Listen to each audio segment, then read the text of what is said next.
तो hello friends, destination है इसके यूट्यूब प्लेटफॉर्म पे फिर से आपका स्वागत है। और आज हम फिर से आपके लिए लेके आए एक इंपॉर्टेंट टॉपिक, नेशनल न्यूज़। ठीक है, जो भी नेशनल न्यूज़ इंपॉर्टेंट न्यूज़ में रहे हैं हम सबको कवर करेंगे। अभी देखेंगे काफ़ी ज़्यादा जो जो इंपॉर्टेंट है आपके एग्जाम्स के लिए, एग्जामिनेशन पॉइंट ऑफ व्यू से कौन से नेशनल अपडेट्स हैं जो कि आपके एग्जाम में के लिए हिसाब से काफ़ी ज़्यादा इंपॉर्टेंट है। ठीक है, देखते हैं, स्टार्ट करते हैं हमारा टॉपिक। देखते हैं आज क्या क्या कवर करने वाले हैं हम लोग। तो पहले हम लोग देखेंगे वोट फ्रॉम होम। ठीक है, जो कि इलेक्शन कमीशन का एक नया स्ट्रैटेजी था, वोट फ्रॉम होम, ताकि मैक्सिमम इस बार वोटिंग परसेंटेज हो। ठीक है, उसके बाद हम लोग बात करेंगे अटल सेतु के ऊपर। ठीक है, जो सबसे बड़ा एक तरह से सब समझ सकते हो कि अभी इंडिया में सबसे बड़ा जो ब्रिज है अटल सेतु ही है। ठीक है, नमस्ते स्कीम के बारे में फिर हम लोग चर्चा करेंगे। ठीक है, जो स्कैवेंजर्स, मैनुअल स्कैवेंजर्स लोग हैं, ठीक है, सफाई कर्मचारी। Right against effects of climate change पे हम लोग बात करेंगे। क्लाइमेट चेंज का एडवर्स इफेक्ट के अगेंस्ट रहना एक तरह का तुम्हारे लिए फंडामेंटल राइट सुप्रीम कोर्ट ने अभी घोषित किया है, तो ये हम लोग बात करेंगे। फिर नमो ड्रोन दीदी पर हम लोग देखेंगे कि क्या प्रोविजंस है इसमें ड्रोन को लेकर के। फिर सिटीज 2.0 एक अर्बन डेवलपमेंट का एक नया इनिशिएटिव। ठीक है, इस बारे में हम लोग बात करेंगे। फिर देखेंगे माहिर स्कीम। ठीक है, माहिर स्कीम पे कुछ चर्चा करेंगे हम लोग, पावर, मिनिस्ट्री ऑफ पावर और रिन्यूएबल एनर्जी से रिलेटेड। और कुछ एमसीक्यू फॉर्म्स में रिमेनिंग जो भी टॉपिक है उसके बारे हम लोग डिटेल में थोड़ा देखेंगे, उसको सॉल्यूशन में डिटेल देखेंगे, ताकि आपको करंट के जो भी नेशनल अपडेट्स हैं वो आपको क्लियरली समझ में आ जाए। ठीक है, ओके, तो स्टार्ट करते हैं हम लोग अपना पहला टॉपिक, वोट फ्रॉम होम। देखो, इस बार क्या है ना कि इलेक्शन कमीशन काफ़ी ज़्यादा एक्टिव रोल में दिखा। ठीक है, वोटिंग परसेंटेज को बढ़ाने के लिए, इंक्रीज करने के लिए। ओके, तो क्या है कि इसमें एक प्रोविज़न था वोट फ्रॉम होम वाला। ठीक है, तो हमको जानना होगा कि वोट के लिए था और उसके लिए क्या क्राइटेरियाज क्या थी। ठीक है, तो क्या क्राइटेरियाज था वोट फ्रॉम होम के लिए। Facilities of home voting in 2024 elections by election commission for first time, मतलब घर से वोटिंग करने के लिए फर्स्ट टाइम ये प्रोविजन दिया गया था, जिसमें कि पर्सन विद डिसेबिलिटी जो थे उनको 40% बेंचमार्क डिसेबिलिटी होना चाहिए। मतलब कि जो भी डिसेबल्ड लोग हैं उनको 40% डिसेबिलिटी क्राइटेरिया चाहिए इस चीज़ के लिए, वोट फ्रॉम होम करने के लिए। ठीक है, दूसरा क्राइटेरिया क्या था, सीनियर सिटीजन लोग के लिए, ऐसे सीनियर सिटीजन जो कि एजेड अबव 85 ईयर्स है। तो पॉइंट को आप ध्यान रखिएगा कि ऐसे सीनियर सिटीजन जो 85 ईयर्स प्लस हैं उनको घर से वोट करने की सुविधा थी।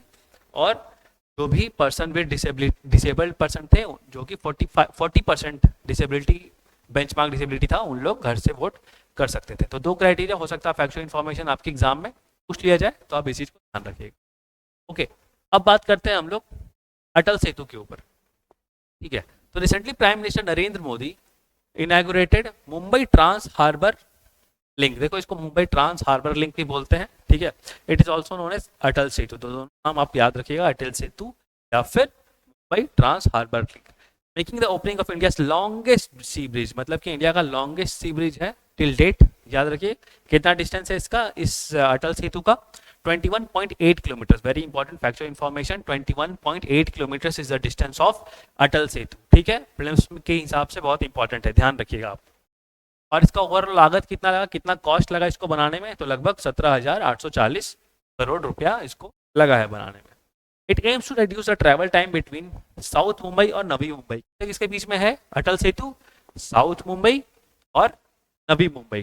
ठीक है, याद रखिएगा, साउथ मुंबई और नवी मुंबई, जिसके और इनके डिस्टेंस जो कि पहले 120 मिनट्स में कवर किया जाता था, अब अटल सेतु बनने से कितने मिनट्स में कवर किया जा रहा है, 20 मिनट्स। काफ़ी ज़्यादा स्ट्रैटेजिक, मतलब टाइम रिड्यूस हो रहा है। ठीक है, काफ़ी ज़्यादा significant amount of time reduction हो रहा है अटल सेतु के कारण।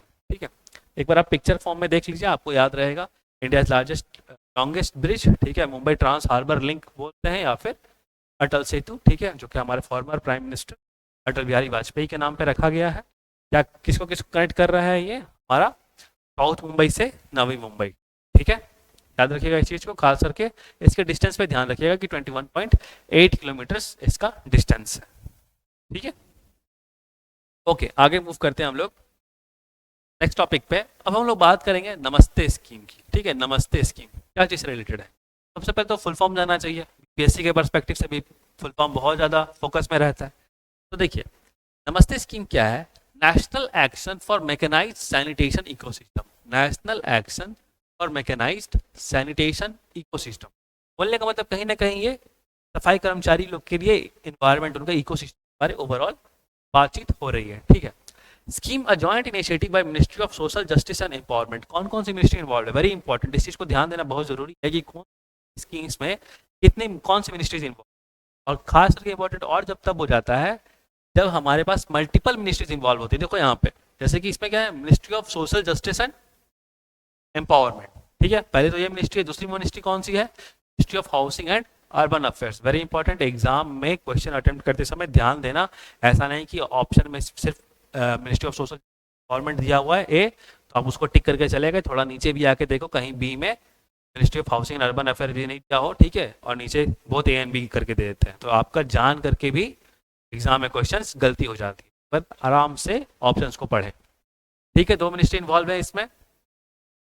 इसका एम क्या है, अगर हम इसकी एम की बात करें नमस्ते स्कीम का, तो it aims to eliminate hazardous practice of manual sewer and septic tank cleaning. मतलब कि आज तुम लोग देखते होगे कि बहुत अनहाइजेनिक तरीके से या फिर विदाउट सेफ्टी प्रिकॉशंस के वर्कर्स हैं, उनको मजबूरी में बोलो कि उनको उतरना पड़ता है सेप्टिक टैंक्स में, ठीक है, बड़े बड़े नाले में, और वो उसी तरह विदाउट प्रॉपर इक्विपमेंट्स साफ सफाई करते हैं। तो कहीं ना कहीं उनके हेल्थ के लिए या उनके लाइफ के लिए काफ़ी ज़्यादा थ्रेटनिंग है ये सब चीज़, ठीक है। तो उसी पे ये बात हो रही है कि एम क्या है इसका, नमस्ते स्कीम का, टू एलिमिनेट करना हजार्डस प्रैक्टिस, जो भी गलत प्रैक्टिसेस हैं, ठीक है, जो भी नुकसानदेह प्रैक्टिसेस हैं मैनुअल सीवर और सेप्टिक टैंक क्लीन करने में, उन सब गलत प्रैक्टिसेस को हटाना है, प्रॉपर इक्विपमेंट्स प्रोवाइड करना है, प्रॉपर गैजेट्स देना है सफाई कर्मचारियों को, ताकि वो अपने जान को सुरक्षित रखते हुए वो सीवेज को साफ या फिर बड़े नाले को या गंदगी को साफ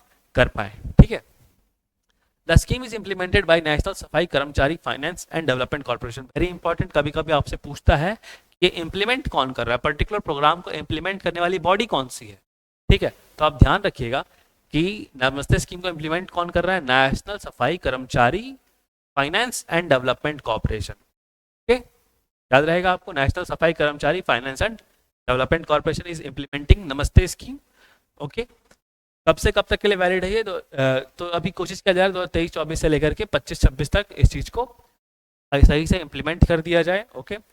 it has a budget allocation of 349 approx 350 crore का बजट एलोकेशन है इसके लिए, and focus is on providing a range of entitlements to sewer and septic tank workers. मतलब कि सीवर और सेप्टिक टैंक वर्कर्स को क्या है, मतलब बहुत सारे इक्विपमेंट्स और बहुत सारे सेफ्टी गैजेट्स प्रोवाइड करने का ये एक तरह का स्कीम है। तो आप याद रखिएगा नमस्ते स्कीम, खास करके नमस्ते, ताकि डिस्टेंस मेंटेन किया जा सके, और जो नमस्ते स्कीम का प्रमोशन था ताकि कोई भी प्रॉब्लम किसी को भी ना हो, तो कहीं ना कहीं सेप्टिक टैंक वर्कर्स की सुरक्षा के लिए उनको मतलब सुरक्षित रखने के लिए इस चीज़ को फोकस किया गया है, क्योंकि आए दिन काफ़ी ज़्यादा केसेस आती हैं जहाँ पे टैंक सेप्टिक टैंक्स और तुम्हारे मैनहोल्स ये सब चीज़ को क्लीन करने में काफ़ी ज़्यादा जाने चली जाती हैं, ठीक है, सफाई कर्मचारियों की।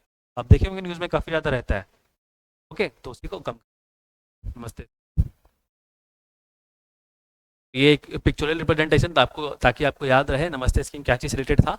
तो आप ये देख सकते हैं कि किस तरह ये मैनहल सीवर टैंक में उतर करके इस तरह से सफाई करते हैं, काफ़ी ज़्यादा ये इम्पन भी है और काफ़ी ज़्यादा के लिए मतलब कि हेल्थ हजार्डस भी काफ़ी ज़्यादा है, ओके। इस चीज़ को ठीक करना है, नेशनल एक्शन और मैकेनाइज्ड सैनिटेशन सिस्टम, नमस्ते, ठीक है। आगे मूव करते हैं हम लोग, आगे देखते हैं कि right against effects of climate change. देखो बहुत इंपॉर्टेंट अपडेट है ये कि सुप्रीम कोर्ट ने अभी क्या बोला है, Supreme Court of India recognised right against adverse effects of climate change as a fundamental rights. मतलब कि अगर कोई गलत पर्यावरण, मतलब कि प्रदूषित पर्यावरण में रह रहा है, तो कहीं ना कहीं उसको हेल्थ का कॉम्प्रोमाइज करना पड़ रहा है, तो उसको राइट टू हेल्थ ये सब चीज़ का उसका हनन है, ठीक है। तो वायलेशन है उसके पर्टिकुलर राइट है, क्योंकि उसके कारण क्या उसका particular life health problem, health hazardous हो रहा है, ठीक है।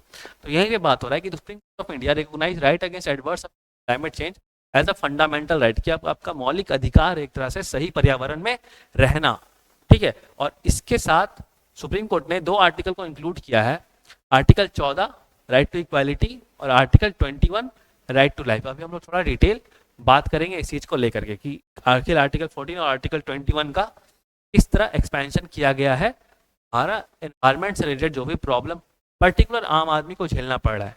ठीक है, देखो अगर हम राइट टू इक्वालिटी की बात करें आर्टिकल 14 की, तुम देख रहे हो क्लाइमेट चेंज के कारण टेम्परेचर कितना राइज कर रहा है, लेकिन जो पैसा, जिनके पास पैसा है, जो अमीर लोग हैं, वो क्या एसी में आराम से रह पा रहे हैं, लेकिन जो गरीब है वो कहाँ, उनको एसी नहीं है, उनको तो हाई टेम्परेचर, जो टेम्परेचर राइज हो रहा है, क्लाइमेट चेंज हो रहा है, वो तो बहुत ज़्यादा डायरेक्ट इम्पैक्ट कर रहा है ना। तो ये राइट टू इक्वालिटी का मैंने आपको एक जस्ट एग्जाम्पल दिया, ठीक है। और अगर इसको थोड़ा डिटेल में देखें तो आप इसको आराम से तुम करके आराम से पढ़ लेना एक बार स्टॉप करके वीडियो, लेकिन मैं आपको ओवरऑल बता दूं आइडिया क्या है कि इसमें फंडामेंटल राइट्स अंडर आर्टिकल 14 और 21 को सुप्रीम कोर्ट ने काफ़ी ज़्यादा हाईलाइट किया है कि right to equality could not be fully realised without a clean stable environment. बोलने का मतलब अगर हम सुरक्षा मतलब साफ और स्वच्छ पर्यावरण नहीं मुहैया करवा रहे हैं लोकल पब्लिक या लोगों को, कहीं ना कहीं हम उसको राइट टू इक्वालिटी नहीं दे रहे हैं। जिनके पास पैसा है वो तो अपना एनवायरनमेंट क्लीन कर सकते हैं या फिर वो अपना एनवायरनमेंट को चेंज कर सकते हैं, एसी में रहेंगे, एसी की गाड़ी में घूमेंगे तो क्या होगा, उनको ज़्यादा इम्पैक्ट नहीं हो रहा। लेकिन जो गरीब लोग हैं उनको डायरेक्ट इम्पैक्ट हो रहा है इस चीज़ का, उनके पास पैसा, एसी का गाड़ी नहीं है, उनके पास एसी नहीं है, समझ रहे हो ना, ये चीज़ें हैं। फिर क्या है कि राइट टू हेल्थ, जो कि राइट टू हेल्थ का आपका वायलेशन है। अगर आप गलत पर्यावरण में रह रहे हो, अगर आप प्रदूषित पर्यावरण में रह रहे हो, आपका हेल्थ खराब हो रहा है, हेल्थ डिटोरिएट हो रहा है, तो किस तरह से आपका life, right to life article 21 जो आपको प्रोवाइड करता है राइट टू लाइफ, उसका वायलेशन है। ओके, तो इस चीज़ को सुप्रीम कोर्ट ने हाईलाइट किया है, आप इस चीज़ को आराम से पढ़ सकते हैं। यहाँ पे भी वही लिखा हुआ है, impact of right to equality article 14 में किस तरह क्लाइमेट चेंज का अफेक्ट हो रहा है, फूड और वाटर का शॉर्टेजेस हो रहा है, जिनके पास पैसा है, जो एक्सेसिबिलिटी उनकी ज़्यादा है, फूड और जो भी ठंडा पानी हो गया या फिर सही फ्रूट हो गया उनको ग्रैप्स करने का, लेकिन जिनके पास नहीं है उसके पास, उनको ऑप्शन नहीं है ठंडा पानी या फिर सही फ्रूट्स लेने का, ठीक है ना। तो ये आप ओवरऑल जनरल आइडिया मैंने आपको बता दिया कि इस तरह आर्टिकल 14 और आर्टिकल 21 वायलेट हो रहा है, जिसमें सुप्रीम कोर्ट ने बोला है कि ये अब आपका मौलिक अधिकार है अच्छे पर्यावरण में, स्वच्छ पर्यावरण में रहने का। ओके, करते हैं आगे हम लोग, नेक्स्ट टॉपिक देखते हैं। अब हम लोग बात करेंगे नमो ड्रोन दीदी। नमो ड्रोन दीदी स्कीम देखो क्या है। तो recently prime minister Narendra Modi ने क्या लॉन्च किया अभी रिसेंटली, नमो ड्रोन दीदी स्कीम अंडर सशक्त नारी विकसित भारत प्रोग्राम। तो सशक्त नारी विकसित भारत प्रोग्राम के तहत क्या लॉन्च किया गया, नमो ड्रोन दीदी। देखो ओवरऑल मैं आपको बता दूं डायग्राम के थ्रू कि क्या होगा ना कि विमेंस विलेज एरिया में, रूरल एरियाज में हमारा ड्रोन तुमको पता है, जिससे काफ़ी ज़्यादा न्यूज़ में भी रहता है, उससे बहुत मल्टीपल चीज़ें कर सकते हैं, इक्विपमेंट्स पहुंचाने के लिए या फिर कैमरा अगर लगा ले तो सर्वेलेंस करने के लिए, ठीक है। मॉब कंट्रोल में काफ़ी ज़्यादा यूज़ हो रहा है आजकल, पुलिस करती है, ठीक है, आर्मी भी यूज़ करती है इसको, ठीक है, सर्वेलेंस करने के लिए। तो ड्रोन के थ्रू क्या हो रहा है कि नमो ड्रोन दीदी स्कीम के थ्रू जो विलेज में महिलाएं हैं उनको ड्रोन चलाना सिखाया जाएगा, ताकि वो ड्रोन को यूज़ करके मॉनिटर कर पाए क्रॉप्स को कि क्रॉप में कहीं कहीं पेस्ट तो नहीं लग रहा है, कहीं कोई कीड़ा तो नहीं लग रहा है, क्रॉप खराब तो नहीं हो रहा है, ठीक है। एक तो उसको मॉनिटर कर पाए, दूसरा क्या चीज़ है, फर्टिलाइजर्स का छिड़काव, ठीक है, या फिर मेडिसिन का छिड़काव खेतों में, वो किया जा सकता है तुम्हारा ड्रोन के मदद से। इस चीज़ के लिए भी उनको तैयार किया जा रहा है। तो ओवरऑल ये स्कीम नमो ड्रोन दीदी स्कीम में रूरल एरियाज में महिलाओं को ये सिखाने के लिए है कि किस तरह वो ड्रोन का यूज़ करके और खेत का देखभाल और अच्छा प्रोडक्शन कर पाए। थोड़ा हम पढ़ लेते हैं इसको। The scheme aims to empower rural women. The scheme aims to empower rural women by providing them with agricultural drones. मैंने आपको बताया कि रूरल वुमेन को क्या है, एग्रीकल्चरल ड्रोन्स प्रोवाइड किए जा रहे हैं, ठीक है, and training them to become drone pilots. उनको ट्रेनिंग प्रोवाइड करके तो ड्रोन पायलट्स बनाया जा रहा है, ठीक है। तो आप ध्यान रखिएगा, रूरल वुमेन को तुम्हारा एग्रीकल्चर ड्रोन्स दिए जा रहे हैं, उनको ट्रेनिंग दे करके तो ड्रोन पायलट बनाए जा रहे हैं, ठीक है, ग्रामीण क्षेत्रों में। ध्यान रखिएगा इस चीज़ का, और एग्रीकल्चर खेती के पर्पस के लिए, ठीक है। आपको मैंने बता दिया कि मतलब कि ड्रोन से क्या क्या कर सकते हैं, फर्टिलाइजर का छिड़काव कर सकते हैं, पेस्ट का मॉनिटरिंग कर सकते हैं, ठीक है, सर्वेलेंस कर सकते हैं कि हाँ भाई पेस्ट अटैक तो नहीं हुआ है, या फिर हम लोग ये भी देख सकते हैं कि अच्छा हाँ अब हो गया है टाइम कि अब फसल को काटा जाए, अब फसल तैयार हो चुका है, ठीक है, अगर कुछ दिन और रहा तो वो सड़ जाएगा। तो इस चीज को ध्यान में रखते हुए अभी रिसेंटली नमो ड्रोन दीदी स्कीम लॉन्च हुआ है। आई थिंक क्लियर हो गया आपको। थोड़ा सा फाइनेंशियल आउटले का बात कर लेते हैं, कितना पैसा है इसमें लगाया गया है। अंडर द नमो ड्रोन दीदी scheme 15,000 women lead self help groups, मतलब 15,000 हमारे सेल्फ हेल्प ग्रुप्स, ठीक है, उनको सिखाया जाएगा, विल रिसीव एग्रीकल्चरल ड्रोन्स, उनको एग्रीकल्चरल ड्रोन्स दिया जाएगा and assist in crucial task such as crop monitoring, fertilisers spraying and seed sowing. तो आपको बताया मैंने क्या है, 15,000 लगभग सेल्फ हेल्प ग्रुप्स को इस प्रोग्राम के थ्रू, नमो ड्रोन दीदी स्कीम के थ्रू, तो एग्रीकल्चरल ड्रोन्स दिए जाएंगे, उनको क्रॉप्स मॉनिटरिंग किस तरह करे वो सिखाया जाएगा, फर्टिलाइजर्स कैसे स्प्रे करे वो सिखाया जाएगा, और कैसा सीड ग्रो करना, सीड को कैसे मतलब सो किया जाए खेतों में ड्रोन्स के मदद से, वो सब ट्रेनिंग दी जाएगी। तो बहुत अच्छा स्टेप है, बहुत मतलब सिग्निफिकेंट स्टेप है सेंट्रल गवर्नमेंट के द्वारा, जो कि एग्रीकल्चर फील्ड में एक रिवॉल्यूशन की तरह काम कर सकता है, ठीक है। तो आगे देखें, वो actually 15,000 women lead self help groups था, तो आप फाइनेंस से कंफ्यूज मत। आगे मूव करते हैं सर आपके लिए, ताकि आपका अंडरस्टैंडिंग हो सके। कौन दीदी ना, महिलाओं को मिला मिला कमाई करने का सुनहरा अवसर। हाँ सही है, एक तरह का तुम्हारे लिए क्या हुआ, इनका इनकम का सोर्स हो जाएगा, है ना, ड्रोन पायलट्स बनेंगी वो लोग, मल्टीपल खेतों में सर्विलेंस करने करने आ जाएगा उन लोग को, ठीक है। ओके, अब हम लोग कुछ क्वेश्चंस के फॉर्म में जो भी अभी रिसेंट के टॉपिक्स हैं उनको कवर करेंगे, ठीक है। जो भी नेशनल मतलब कि अभी जो भी देश में जो नए टॉपिक्स हुए हैं न्यूज़ में, तो उनको कवर करते हैं। तो पहला क्वेश्चन आपके सामने है, which union ministry and city investments to innovate, integrate and sustain, जिसका फुल फॉर्म क्या है, सिटीज 2.0। तो हम बात करें तो city investment to innovate, integrate and sustain, तो कौन सी मिनिस्ट्री अभी इंप्लीमेंट कर रही है इस चीज को, ठीक आप गेस कर सकते हैं। हाँ वेरी गुड, आप गेस कर सकते हैं, देखिए सिटीज का नाम आ गया, कहीं ना कहीं ministry of urban housing and urban affairs आप टिक कर सकते हैं एग्जाम में, ठीक है। आवास और शहरी मामलों का मंत्रालय, ठीक है, ministry of housing urban affairs. थोड़ा हम जान लेते हैं सिटीज 2.0 प्रोग्राम के बारे, क्या चीज़ है। तो union cabinet has approve the city investment to innovate, integrate and sustain, ठीक है। तो यूनियन कैबिनेट ने अप्रूवल दे दिया है सिटीज 2.0 प्रोग्राम को, okay। अब ये सिटीज 2.0 है क्या, थोड़ा प्रॉपर्ली वे में इसको समझ लेते हैं हम लोग। Cities 2.0 is a programme conceived by ministry of housing and urban affairs. आपको बार बार बोल रहा हूँ, मिनिस्ट्री हमेशा ध्यान रखिए कौन सी मिनिस्ट्री है, ठीक है। तो सिटीज 2.0 कौन सी मिनिस्ट्री है, ministry of housing and urban affairs, ठीक है। इन पार्टनरशिप, देखिए ये भी इंपॉर्टेंट है, इन पार्टनरशिप कौन कौन उसके पार्टनर्स है, किनके साथ सहयोग करके ये पर्टिकुलर सिटीज 2.0 स्कीम को लॉन्च किया जा रहा है, ठीक है। तो आप देखिएगा कि French development agency, very important, French development agency इसमें इन्वॉल्व है, ठीक है। यूरोपियन यूनियन इसमें इन्वॉल्व है, okay. National institute of urban affairs, very important body, urban development में काफी ज्यादा ध्यान देती है, national institute of urban affairs, ठीक है। तो ये काफी ज्यादा important bodies, ministry of housing affair तो है ही, उसके साथ फ्रेंच डेवलपमेंट एजेंसी भी है, यूरोपियन यूनियन के भी मेंबर्स, मतलब यूरोपियन यूनियन का भी एक इसमें योगदान है, national institute of urban affairs भी इसमें इन्वॉल्व है, ठीक है। अब क्या है कि हम लोग देखते हैं कि इसका पीरियड क्या है, कब से कब तक ये लॉन्च, मतलब ये जो स्कीम है आपका सिटीज 2.0 कब से कब तक एक्टिव है। तो देखो 2023 में स्टार्ट हुआ और ये 2027 तक ये एक्टिव रहेगा, वेरी इंपॉर्टेंट। 2023 से स्टार्ट हुआ और कब तक एक्टिव रहेगा, 2027 तक, ओके। अब थोड़ा हम देखते हैं कि इसमें है क्या, इसका ऑब्जेक्टिव क्या है तुम्हारा सिटीज 2.0 का।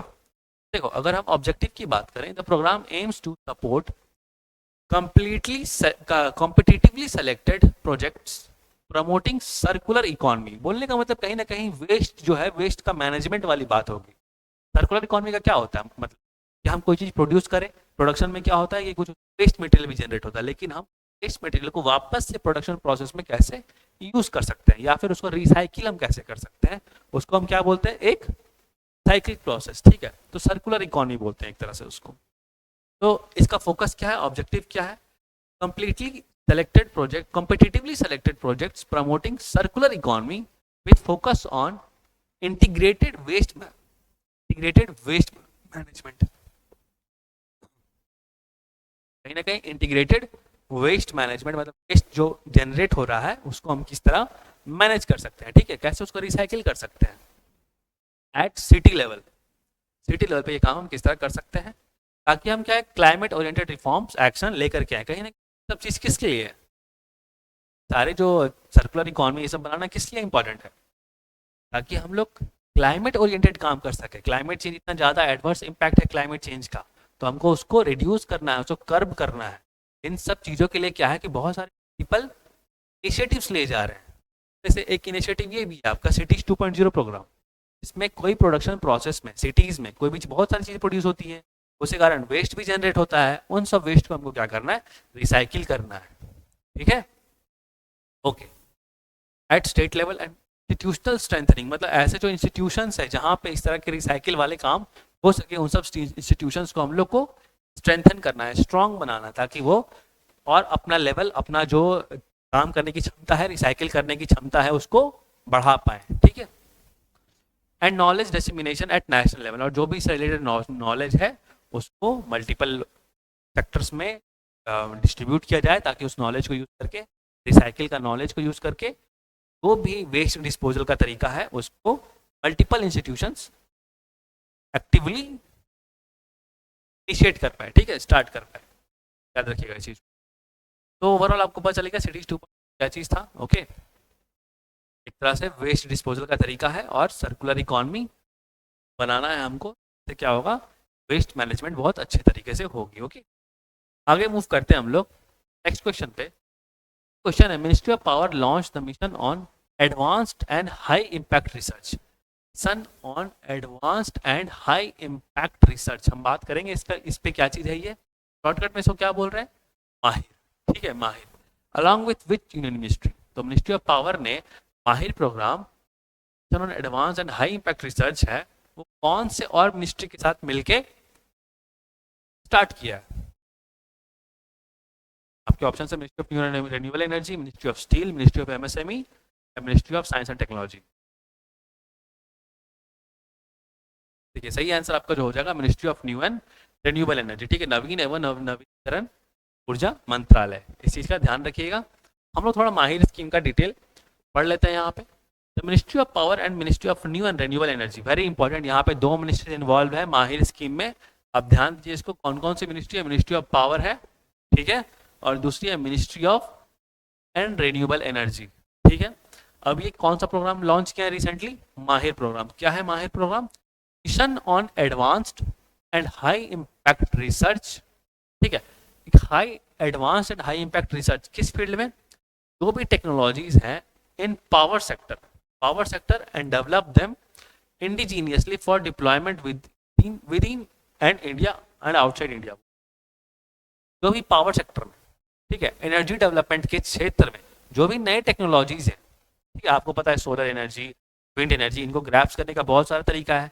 तो सोलर एनर्जी का क्या है, पीवीसी यूनिट्स हम लोग, फोटोवोल्टाइक सेल्स हम लोगों ने डिस्कवर किया या इन्वेंट किया, इसके कारण क्या है कि सोलर एनर्जी हम लोग ग्रैप्स कर पाए, है ना। इस तरह के फिर से हम लोग क्या किए थे, ग्रिड सिस्टम किए थे, इससे सोलर एनर्जी को ट्रांसमिट किया जा सकता था, ठीक है।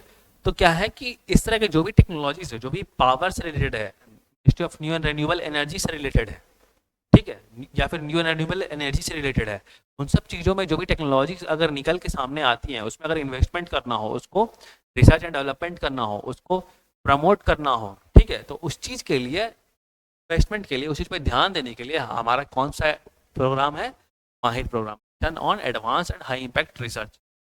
दो मिनिस्ट्रीज इन्वॉल्व है इसमें, मिनिस्ट्री ऑफ पावर और ministry of new and renewable energy, याद रहेगा आपको। ओके, कुछ एम के बारे में बात करते हैं। द मिशन का एम क्या है, the mission aims to facilitate indigenous research development and demonstration of the latest and emerging technologies in power sector. मैंने आपको ओवरऑल बता दिया कि इसका मिशन क्या था, कि जो भी अभी अपकमिंग इंडिजीनियस रिसर्च हो रहे हैं, ठीक है, इमर्जिंग टेक्नोलॉजीज के ऊपर पावर सेक्टर पे, पावर सेक्टर में इमर्जिंग टेक्नोलॉजीज है, पावर सेक्टर में जो भी इमर्जिंग टेक्नोलॉजीज है, सब चीज़ों को हम लोग को क्या करना है, रिसर्च और डेवलपमेंट में इन्वेस्टमेंट करना है, उस चीज़ के डेमोन्स्ट्रेशन करना है, ताकि वो सब टेक्नोलॉजीज बहुत कारगर साबित हो पाए या फिर अपना बेस्ट आउटपुट दे पाए। इससे कि क्या होगा कि पावर सेक्टर में, नवीनीकरण ऊर्जा में काफ़ी ज़्यादा हेल्प मिलेगा, हम लोग ग्रीन एनर्जी डेवलप कर सकते हैं। ठीक है, ग्रीन एनर्जी का मतलब क्या हुआ, ऐसा एनर्जी प्रोड्यूस करने का तरीका जिससे क्लाइमेट या इन्वायरमेंट को कम से कम नुकसान पहुंचता हो। ठीक है, ओके, तो ये आपको क्लियर हो गया यहाँ पे माहिर प्रोग्राम।